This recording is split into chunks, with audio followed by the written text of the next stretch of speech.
These are interesting times for us. These are the most crucial times, I think, for our nation that, certainly in my generation, we've had to confront. This country is moving inexorably down a path that needs dramatic change. And you can do it. I admire the fact that you have stayed in this room for 2.5 hours, and believe me, it's starting to get a little stuffy in here, isn't it? But thank you for that. Thank you for your commitment to continuing this great democracy. Because without you, this all falls apart. And it's what our obligation is.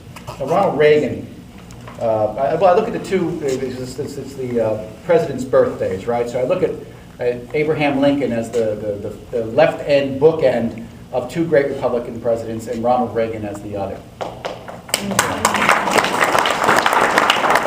And it was my great privilege within the last year, to have visited two great battlefields. One in Gettysburg with Boy Scouts I took down there last summer. And I visited, we hiked all of the battlefields, and we visited, of course, the site where President Lincoln gave his famous Gettysburg Address. And he talked about, let us resolve that those who died here shall not have died in vain, that government of the people, by the people, and for the people shall not perish from this earth.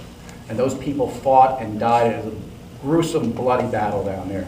But it was what America needed to do to secure the Constitution, to secure the Republic.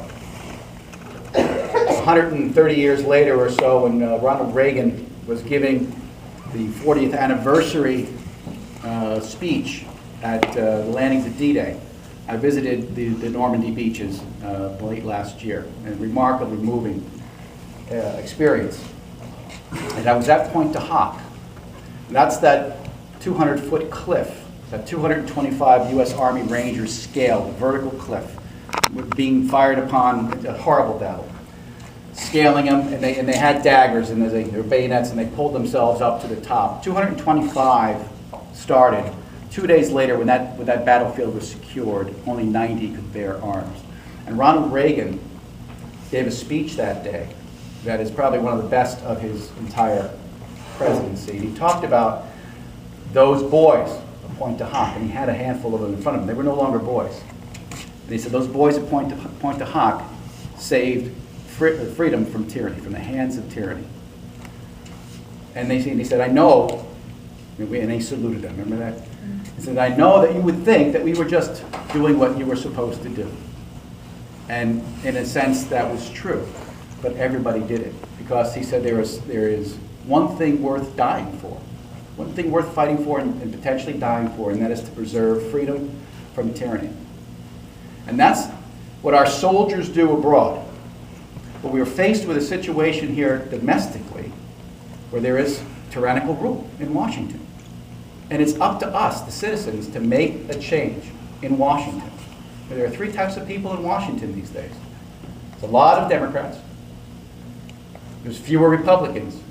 There's a whole bunch of incumbents. And the incumbents have become the single largest special interest group, the political class, that there is in the U.S. And they need to be removed. So if you've been in Washington for more than 10 years, get out. Send Jay or send me down there. That's important to do. We're not being served. There's a tyrannical movement within our own country which is usurping our rights and our freedoms. And we can stop it. That's the beauty of America. We have the power to stop it. So look, I am asking you for your support. I thank you for coming tonight. This has been a great experience. This is, democracy at its finest. I ask for your support, I ask for your vote, and I can ask for your continued involvement in progressing this country to the next level, to securing its future for the next 100 years. And it starts right here with you.